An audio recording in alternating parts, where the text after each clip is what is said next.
చిన్న మొక్క 2026 జూన్ నెలకి 20 సంవత్సరాలలో జడ్పీటీసీ నుంచి ఎమ్మెల్సీగా, ఎమ్మెల్యేగా, ఎంపీగా, కాంగ్రెస్ పార్టీ అధ్యక్షుడిగా, తెలంగాణకు ముఖ్యమంత్రిగా మీ బిడ్డ వృక్షమై నిలబడ్డాడు.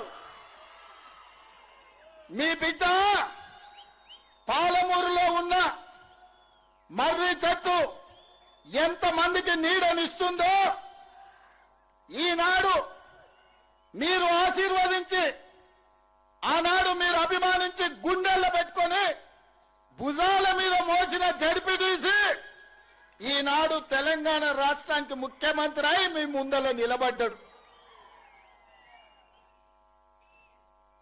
ఇదా గొప్పతనం. పార్లమెంటులో గెలిపిస్తే పారిపోయి గజ్వేల్లో ముఖ్యమంత్రి అయి గోదావరి జలాల కోసం 3 ఏళ్లలో 1,00,000 కోట్లు ఖర్చు పెట్టి కాళేశ్వరం కడితే కూలేశ్వరం అయి కూలిపోయింది. ఆయన పాలమూరు ద్రోహి, మీ బిడ్డ పాలమూరు అభివృద్ధి చేసిండా లేదా ఒక్కసారి ఆలోచన చేయండి. ఇవాళ మిత్రులారా, ఆనాడు మనం చేసిన సాయానికి తెలంగాణ ప్రజలకు కష్టాలలో ఉన్నప్పుడు ఎండకెవరైనా వస్తే తాగడానికి మంచినీళ్ళు ఇచ్చిన గుర్తు పెట్టుకుంటాం. మళ్ళా గుర్తు పెట్టుకొని తిరిగి సాయం చేయాలనుకుంటాం. చేతనైన సాయం చేస్తాం. ఆనాడు రాజకీయంగా చావు బతుకుల మధ్యలో ఉన్న చంద్రశేఖర్ రావును మన జిల్లా నుంచి పార్లమెంటు పంపిస్తే 10 ఏళ్లు సంవత్సరానికి 5,000 కోట్ల రూపాయలు ఖర్చు పెట్టినా తెలంగాణలో 30 లక్షల ఎకరాలకు నీళ్లు వచ్చేది. ఆనాడున్న 10 లక్షల ఎకరాలే ఈనాడు సాగునీరు అందుతున్నాయి తప్ప 26 లక్షలకు అందించాల్సిన నీళ్లు ఈ రోజు ఏ ఒక్క ప్రాజెక్టు పూర్తి చెయ్యలే.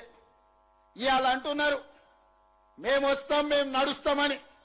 మీరు వచ్చినా, మీరు నడిచినా, మీరు పొర్లినా తెలంగాణ ప్రజలు, ముఖ్యంగా మా అక్కలు, మా ఆడబిడ్డలు సాయంత్రం పూట జొన్న రొట్టెలు చేస్తారు. మహబూబ్నగర్లో ఉత్తమన్న సలాకి కాల్చి వాత పెడతారు టీఆర్ఎస్ వాళ్ళకు.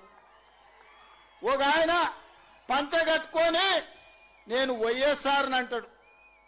నేను ఇవాళ చెప్పదలుచుకున్నా, లాల్ చేసుకున్నాడు లాల్ బహదూర్ శాస్త్రి కాదు, గడ్డం పెంచుకున్నాడు భగత్ సింగ్ గాడు, పంచగట్టుకున్నాడు వైఎస్ఆర్ గాడు.